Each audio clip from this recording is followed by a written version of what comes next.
A new SANDAG report finds local public safety budgets are down, and so are arrests throughout the county. Here with the details are San Diego Police Chief William Lansdowne and SANDAG Criminal Justice Research Director Cynthia Burke with a look at the study's findings and what it says about public safety right now. Welcome. Thank you. Nice to be here. Great. Well, Cynthia, arrests around the county are down, even with the budget cuts. But your research found there's also been a shift in who's being arrested. Traditionally, adults are arrested more often than juveniles, but when you consider their proportion in the population, juveniles have always had a higher arrest rate than adults. We saw a flip for the first time in the 10 years of data that we're tracking here and since I've been at SANDAG. So adults had a higher arrest rate than juveniles.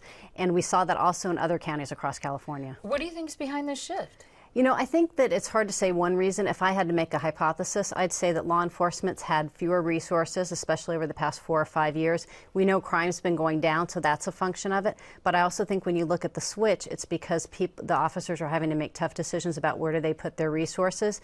And instead of going after some of the status offenses, some of the other offenses, that they're really trying to target those nonviolent offenders, the violent offenders who are out there, and trying to get them off to keep our streets safe. Well, let me check in with Chief Lansdowne on that. Does a decrease in arrests necessarily correlate to a number of crimes, less crimes being committed? I don't know that it's less crimes being committed, but I can tell you it's less people being arrested because they're not doing the proactive work that they would normally do. We've seen a rather large reduction in the amount of free time they have to actually do that prevention work in the city of San Diego. But one of the reasons you're seeing it change a little bit, I think, is a lot of it, or not a lot, but some of it has to do with our change in philosophy. We're using diversion for young people, juveniles, that we didn't use before. And I personally think it served us well in the city in reducing the overall crime rates. And there's a 5-year plan that's been approved by the city that will reverse some of the budget cuts to the police department. How do you think this will change things? Well, we're very excited about the return to the police department to bring and set it as a priority to bring the staffing levels up. And what it means to everybody in the community of San Diego is we'll have more time to deal with their issues and problems. We'll get the calls, not just the priority calls, which we're getting to pretty fast right now, but the lower priority calls quicker than ever before. And it means that we'll be able to provide better service, and that's what they're asking for. They want to be able to get on the phone and we show up in a reasonable amount of time to deal with their problem effectively. And at this point, you've, because of the budget cuts, had to triage, I understand, sort of go to the first, most critical things first? Well, what we've done is gone to our core service, and the core service is getting to calls when needed and going to those calls first that have life-threatening possibilities to it, and property crime second.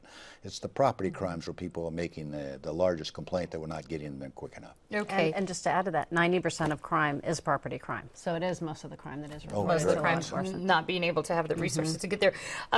Prison realignment makes the county responsible for monitoring now a larger number of convicted criminals. Let me start with you, Cynthia. Do you think there's any indication that this shift is affecting crime in the county or will affect crime in the county? I think there's no way to say it can't. In the fact that these individuals were coming back to San Diego County regardless of public safety realignment, but when you look at how much time they're doing in our jails or in prison, how they're going back, the number of credits for time served, the hammer's not there that was there before. So we are seeing that property crime's going up more in the western part of the country as well as in California. So it's not just San Diego. And I think that it's one factor. Is it the only factor? No, but I think it is something that we need to stay on top of. And Chief Lansdowne, how is the police department preparing for this? Or, well, they're actually dealing with it, but how are you going to move forward on this, sort of anticipating maybe a spike? Well, what we've seen in the last couple of years, an increase in crime across the county of San Diego, not just San Diego, and it correlates with AB 109. We're starting to track that, but what we've done, and we've gotten some money from the government, from the state, it's about $1.6 million. We've formed county-wide task forces, and we're doing closer supervision and more monitoring than ever before. And I think in the long run, that'll serve us very well in the city. But what we need is a very strong, proactive realignment and then reentry program. And working together. And working together is critical. Seems like it's started. Thank you both so much. I want to let folks know the SANDAG Public Safety Study is on our website, kpbs.org. Thank you. Great. Thank you.